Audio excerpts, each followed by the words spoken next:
ஒரு மந்திரம் நமக்கு எப்போ சித்தி ஆகும்னா, நிறைய முறை நம்ம அதை சொல்லிக்கிட்டே இருக்கும்போது சித்தி ஆகும். இப்போ உங்களுக்கும் ஆசை இருக்கும், சில மந்திரங்கள் நம்ம நிறைய சொல்லி நமக்கு சித்தி ஆகணும்னு. ஆனால் அத்தனை எப்படி சொல்றது, எப்படி எண்றது அப்படின்னு ஒரு மலைப்பா இருக்கும். அப்படி அதுக்கு தான் இந்த ஒரு சின்ன ஒரு தகவல். இதை வச்சு நீங்க யோசிச்சு பாருங்க. இப்போ மந்திரம் சொல்லும்போது 4 விதமாக சொல்லுவாங்க. ஒன்று வந்து வைகாரி. வைகாரிங்கிறது சப்தமாக ஒரு மந்திரத்தை சொல்வது. ஓம் நம சிவாய, ஓம் நம சிவாய, ஓம் நம சிவாயன்னு சத்தமாக சொல்கிறோன்னா வைகாரி. இதுக்கு ஒரு எனர்ஜி உண்டு. இப்போ 108 முறை சொல்லணும்னா நம்ம 108 முறை அதை வந்து சொல்கிறோம், எண்ணிக்கிட்டே சொல்கிறோம். இப்போ இதுக்கு அடுத்த முறை வந்து மத்தியமாங்கிறது. மத்தியமாங்கிறது என்னன்னா, சப்தமாக சொல்லாமல் ஓம் நம சிவாய, ஓம் நம சிவாய, ஓம் நம சிவாய் அப்படியே ஒரு முணுமுணுப்பாக சொல்வது. இப்போ முணுமுணுப்பாக ஒரு மந்திரத்தை சொல்லும்போது என்ன சொல்லுவாங்க, அதனுடைய எனர்ஜி எப்படின்னா, ஒரு முறை மத்தியமா முறையில் ஒரு மந்திரத்தை சொன்னீங்கன்னா வைகாரி முறையில் சப்தமாக சொல்றது 108 முறை சொன்னதுக்கு ஈக்குவல். இப்போ இதுக்கு அடுத்தது பஷ்யந்திங்கிற மெத்தட். இந்த பஷ்யந்தியில வந்து என்னன்னா, முணுமுணுப்பாக கூட சொல்ல மாட்டாங்க, மனசுக்குள்ள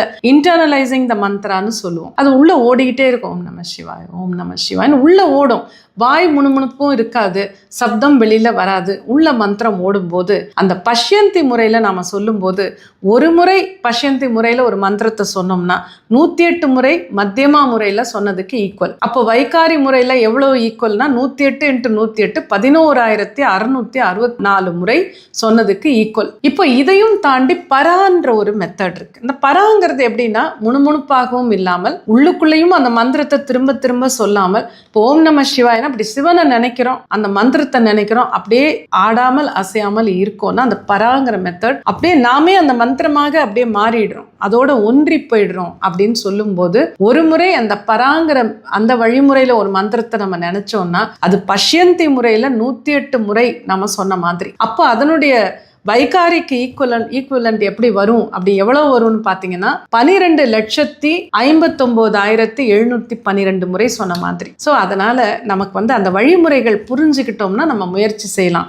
ஸோ நீங்கள் இந்த 4ஐயும் முதல்ல ப்ராக்டிஸ் பண்ணுங்க. வைகாரி மெத்தட்ல சப்தமாக சொல்லுங்க, மத்தியமா மெத்தட்ல முணுமுணுப்பாக சொல்லுங்க, பஷ்யந்தி மெத்தட்ல மனசுக்குள்ள ஓட விடுங்க, அதுக்கப்புறம் பராங்கிற மெத்தட்ல அப்படியே மந்திரமாகவே ஐக்கியமாகி மாறிவிடுங்க. இதெல்லாம் நம்ம நிறைய பண்ணும்போது அந்த மந்திரம் நிச்சயமாக உங்களுக்கு சித்தியாகும்.